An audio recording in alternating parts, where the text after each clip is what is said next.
Well, we've got the Gen 8 here, and last time my son drove it, whoops, what happened? The portal housing finally broke right there. Right here where the link bolt's on. That plastic piece snapped right off of the portal.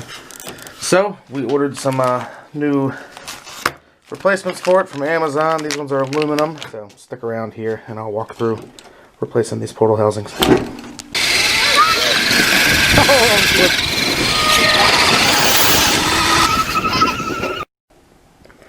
Alright, so you're going to want to pull the wheels off, obviously. And then once the wheel is off, you have a bolt here up at the top of the spindle, and then one down here on the bottom. So those should come out, and there's little sleeves or collars in there that you want to make sure you don't lose. And then the portal assembly will slide out with the axle still in the back of it there. The shaft ought to slide right out. Okay, I removed the two bolts, one on the top and one on the bottom. So now those are loose. See the little collar drop down right there?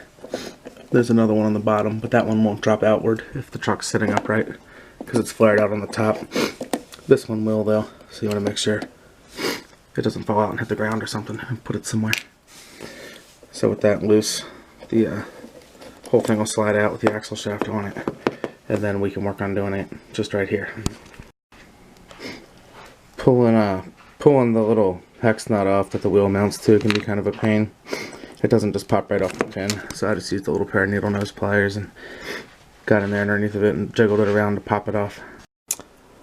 Alright, so the next step is to loosen all the bolts around this side here, where this is the outer end, where the wheel was, where the little hex nut was right there. I loosen all those and then lift that off, and then there's that larger gear stays in there, and then the other little portal gear is right up here. Now this is actually goes through the bearing back here, and you got these three bolts right here to pull the shaft out. So we'll pull those out, take that out, and then pull this one out as well and separate that.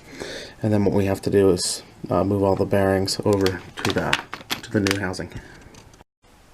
Alright, so I already separated it, but I wanted to show you on video, pulling it apart actually.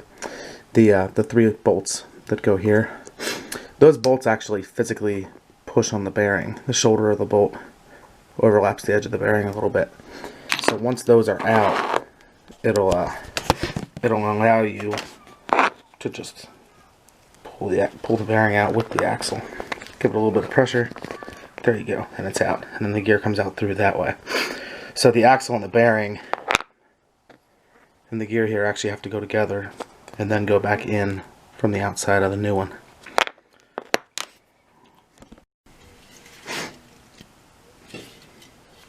Use some brake clean here.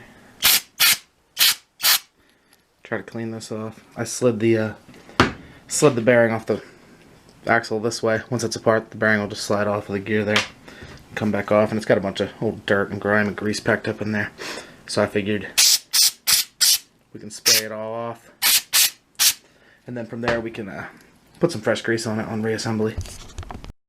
You can also separate this more. Cameras aren't really focusing, but you can pull the pin out right there. Just drops out, and separate that from the little socket there, so you can clean it real nice and smooth. I think I'm gonna lay a little bit of grease in there before I put it back together. Alright, so I got this side, the inner side of it, put back together. My kit didn't come with hardware. These are the original bolts that came out of the original housing, but it's all the same thread and size and everything, it looks like, so they ran right back in there. And now this side's done, so I'm going to go ahead and move on over to the other side. Alright, so for the outer part of the housing, it looks like we just got these two bearings in here. They need to be removed from this one and put into here. Looks like they both just push out. Alright, so for the lower bearing, the larger one, I was able to use this little pick. Got in here, grabbed the lip of it, and just pushed it down, and it popped right out. On the upper one, you can't do that from this side, and you can't really grab it too good in there. So I laid this flat on my workbench, and I just tapped it a little bit with this, not even that hard, and it just worked its way out and fell out. So I'm going to clean those up, and we'll press them back into the new one. And then, yeah, I'll get back with you after that. So I realized while we were reassembling this here that I left the pin out of the inner side here. The big fat pin right there at the end of the axle shaft. It's easy to forget when that's out and you put it all back together, and you can't put it back in without taking the bolts back off, sliding it out, putting it in, and then putting the small pin back through it. So I went ahead real quickly and installed that. Something else to keep in mind, these little bearings, make sure you double check and make sure that they're not seized up or anything. I've seen it happen quite a few times in other trucks of mine, and I noticed just now the larger bearing here that goes in this was seized. So what I do usually is I slide them on something like this right here where it'll grip the inner part of the bearing, but you at the same time want to be careful you don't score up the metal by doing that. I just get it on there just enough to where it grips it pretty good. I'll put like a little bit of WD-40 or something on there and slowly start working it back and forth, because it might move just a little bit and then seize, and it'll just work it like that, and eventually it'll free all the way up. And now this is spinning pretty good again. Feels like a fresh bearing, so seems like it's okay now. I'll probably put a little bit of grease on it then and reassemble it. If I had a new one laying around, I'd probably just change it, but since this looks like it's saved, I'll go ahead and put her in. Alright, so now I've got the bearings back in here.